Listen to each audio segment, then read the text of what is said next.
Чаму Лукашенко масава звальняе міністраў?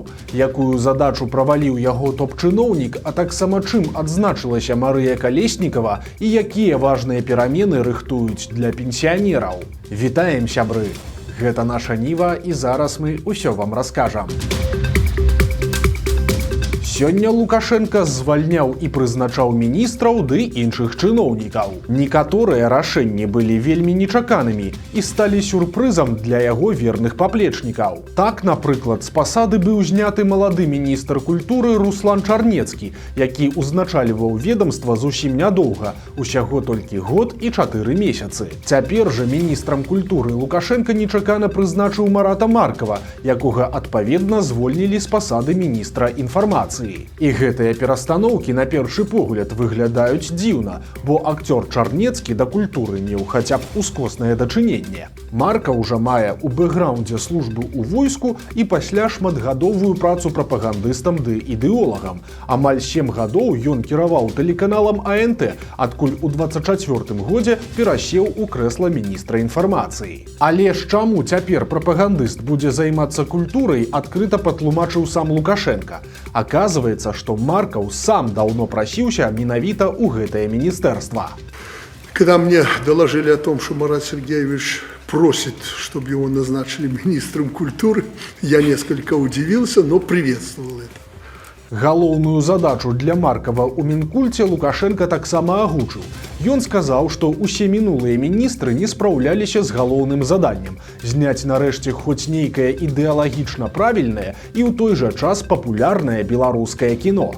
Что касается нашей идеологической составляющей, война, идет война. Пока на идеологическом фронте. Может быть, и слава Богу. И должен сказать, это тема администрации президента, у нас не все хорошо здесь. И то, что мы забросили кино, одно из важнейших искусств, не я это сказал, к сожалению, но абсолютно поддерживаю, это никуда не годно.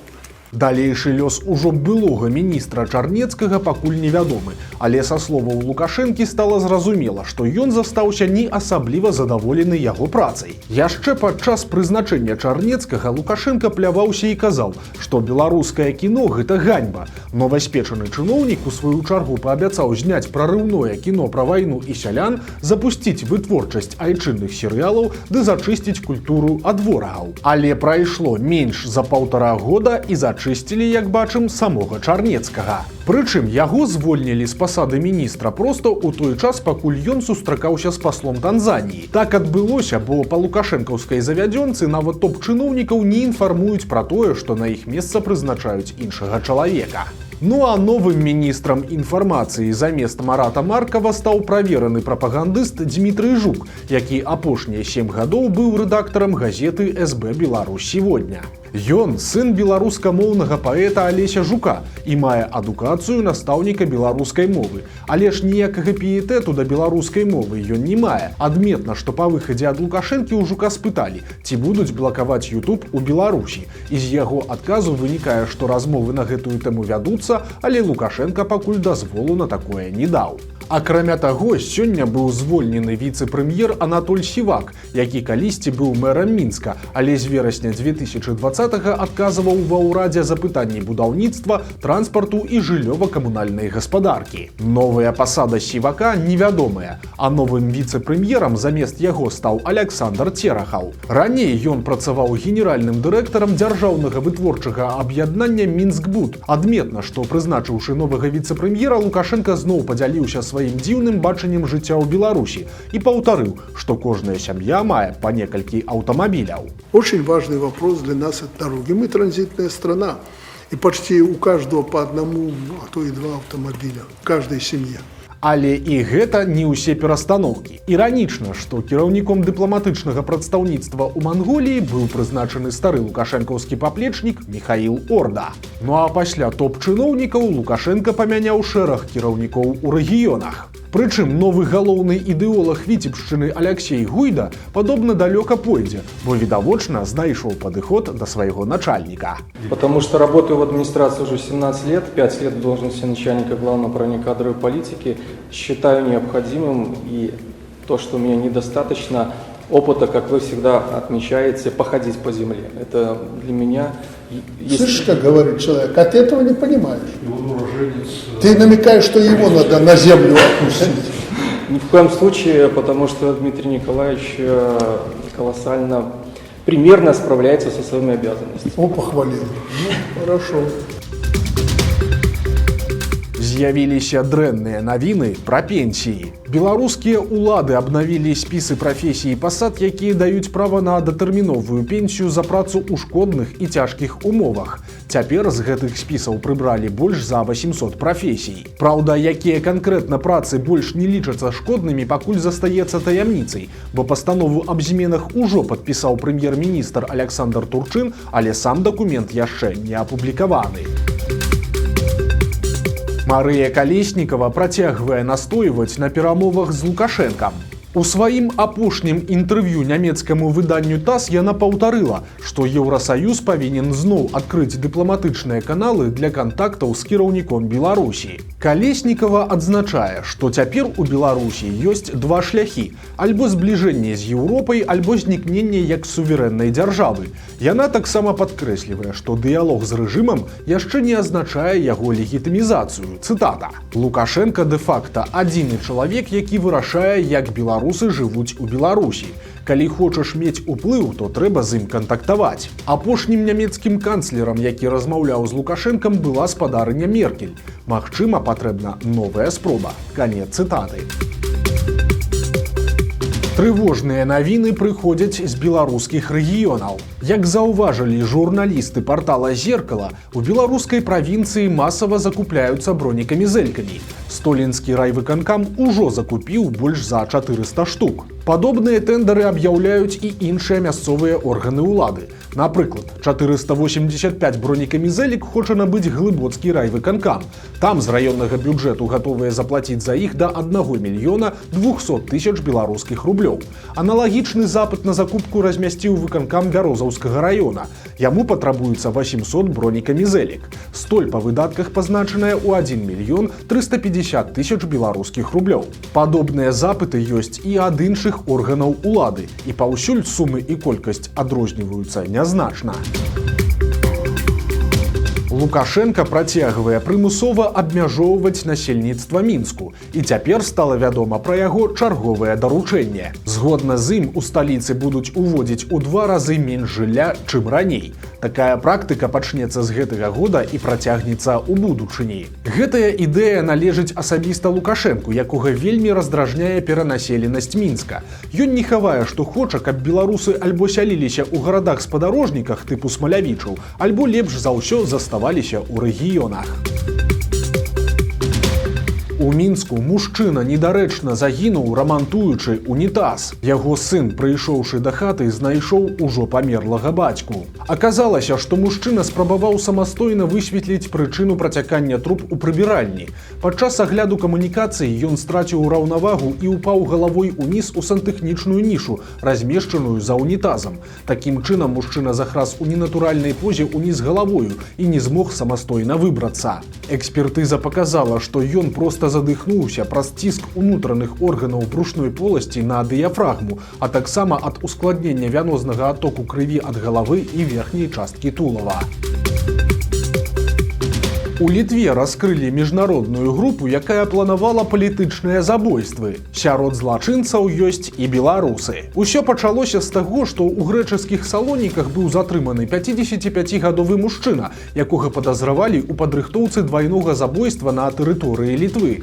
Планавалася ліквідацыя нейкага актывіста з Расіі, які атрымаў прытулак у Літве, і дарадцы па палітычных пытаннях, таксама вядомага сваёй крытыкай на адрас Расіі. Імёны патэнцыйных ахвяр не называюцца, аднак забойства не было здзейсненае, і паліцыя затрымала падазраваных. У межах расследавання згадваюцца як мінімум 4 грэкі, а таксама грамадзяне Грузіі, Украіны, Беларусі і Літвы. Мяркуюцца, што галоўныя арганізатары каардынавалі назіранне і рыхтавалі план забойства, які наёмнікі павінны былі здзейсніць за 40 000 еўра, а арганізатару планавалі заплаціць 50 000. Частка сумы 5000 еўра ўжо была пераведзеная для фінансавання пачатковага этапу, атрымання дакументаў і аплаты паездкі ў Літву. Цяпер расследаванне працягваецца, у тым ліку і ў іншых краінах Еўропы. Паліцыя не выключае, што ў найбліжэйшы час могуць з'явіцца і іншыя асобы, датычныя да гэтай справы.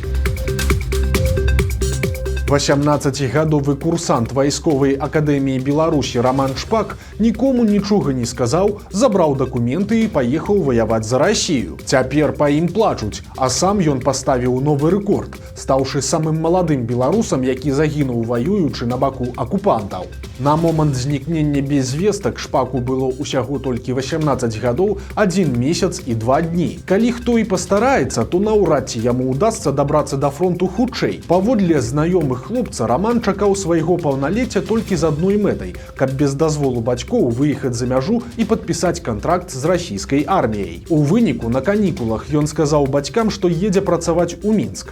Тыя пасадзілі юнака на цягнік, а калі праз пару гадзін пазванілі спытаць, як ён даехаў, то сын агаломшыў: «Мама, тата, я забраў дакументы з вайсковай акадэміі і еду ў Расію наймацца ў войска». Вядома, што Роман падпісаў кантракт у Маскве, але яго адразу міма вучэбкі адправілі на фронт, што для сённяшняй расійскай арміі звычайная сітуацыя. Роман гэтым вельмі абураўся і лічыў, што яго падманулі, але для расійскіх афіцэраў гэта ўжо не мела значэння. Шпак трапіў у сумнавядомую часць 12271. Менавіта пра яе раней пісалі, што вайскоўцы гэтай часці не падбіраюць з полю бою нават параненых, ігнаруючы ўсе просьбы сваіх саслужыўцаў аб дапамозе. У свой апошні, а магчыма, што і першы штурм, учорашняга першакурсніка вайсковай акадэміі адправілі 10 ліпеня 2025 года, праз месяц і 2 дні пасля паўналецця. У гэтым штурме юны акупант згінуў без вестак. Ну і напрыканцы рубрыка «Даўно пра вас не чулі». Колішні так званы міністр абароны Святланы Ціханаўскай Валерый Сахашчык купіў у Бельгіі дачынную кампанію вялікага расійскага онлайн-рытэйлера. Пасля адыходу ад палітыкі Сахашчык засяродзіўся на развіцці сямейнага бізнесу ў Польшчы, а месяц таму ён купіў бельгійскую кампанію з назвай «Бігіламарт BV». Гэта ў мінулым дачынная кампанія вялікай расійскай рытэйлавай сеткі «Галамарт», якая прадавала бытавую тэхніку, кераміку і кухонны посуд. 100% акцый кампаніі цяпер належаць Валерыю Сахашчыку. Дырэктарам жа кампаніі стаў украінец Максім Драбязгоў, аперацыйны менеджер у польскай будаўнічай сямейнай кампаніі Сахашчыкаў, якая носіць назву «Сахаты». Там, дарэчы, усё ў парадку. У 24 годзе польскі Сахаты паказаў каля 145 тысяч еўра прыбытку пры абароце крыху менш за 16 мільёнаў еўра. Рынак Бельгіі Сахашчык асвойвае з канца 2023 года. Самы значны праект – удзел у будаўніцтве буйнога жылога комплексу ў горадзе Мехелен. У тэорыі валоданне бельгійскай кампаніяй спросціць Сахашчыкам удзелы ў падрадных конкурсах і тэндерах, а таксама спросціць працаўладкаванне супрацоўнікаў, у прыватнасці беларусаў з працоўнымі візамі. Нагадаем, што Валерый Сахашчык былы камандзір легендарнай брэсцкай 38-й дэсантнай брыгады. Пасля звальнення з арміі ён зрабіў добрую кар'еру на прадпрыемстве мясной вытворчасці «Інкафуд», дзе пачаў як работнік аддзела маркетынгу і дарос да выканаўчага дырэктара. Затым жа ён пераехаў у Польшчу, дзе заняўся будаўнічым бізнесам. У жніўні 2020 года Сахашчык адмыслова прыехаў у Брэст і спрабаваў граць ролю умоўнага пасярэдніка паміж пратэстоўцамі і людзьмі ў пагонах. Ён звяртаўся да беларускіх сілавікоў і заклікаў іх выпусціць людзей з турмаў. У 22 годзе ён звяртаўся ўжо да вайскоўцаў. Ён запісаў відэазвароты, у якіх заклікаў беларускіх салдат і афіцэраў не падтрымліваць вайну, а затым далучыўся да аб'яднанага пераходнага кабінету Святланы Ціханаўскай і заняў там пасаду прадстаўніка па бяспецы і абароне. Адтуль ён сышоў улетку 24 года і засяродзіўся на сваіх бізнес-праектах. Вось такія навіны чацвярга. Подписывайтеся на канал, ставьте лайки альбо дизлайки и выказывайте заўвагі ў каментарах. И, конечно, читайте нашу Ниву, глядите нашу Ниву и любите Беларусь. До сустрэчы завтра.